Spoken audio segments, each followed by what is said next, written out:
بھارتی حکمران جماعت بھارتیہ جنتا پارٹی کے انتہا پسند وزیر خارجہ بلاول بھٹو کے نریندر مودی کے خلاف ریمارکس پر بھڑک اٹھے۔ ملک بھر میں احتجاج کیا۔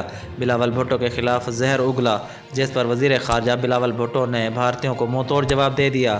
انہوں نے کہا کہ بی جے پی میرے خلاف نہیں بلکہ بھارت میں مسلمانوں کے خلاف ہونے والے امتیازی سلوک اور نفرت کے خلاف احتجاج کرے۔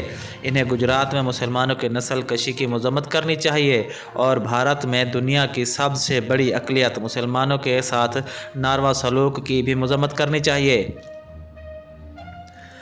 انہوں نے کہا کاش یہ لوگ میرے خلاف احتجاج کرنے کی بجائے بھارت میں مسلمان شہریوں کے ساتھ امتیازی سلوک اور نفرت آمیز رویے کے خلاف بھی احتجاج کرتے۔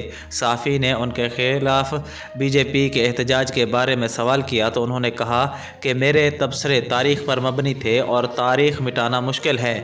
آپ اپنی پسند اور ناپسند کے مطابق تاریخ تبدیل نہیں کر سکتے۔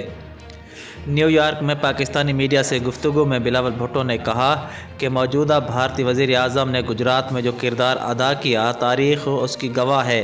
بی جے پی یا آر ایس ایس چاہے کتنا ہی سخت احتجاج کر لے وہ تاریخ کو مٹا نہیں سکتی۔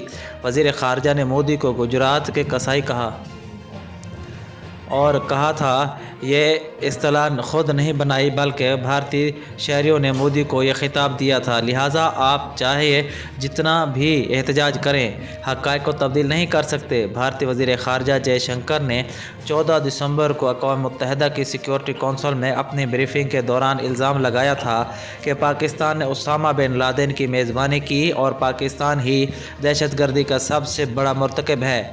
15 دسمبر کو اقوام متحدہ میں پریس کانفرنس کرتے ہوئے بلاول بھٹو نے بھارتی وزیر اعظم نریندر مودی کو گجرات کا قصائی قرار دے دیا۔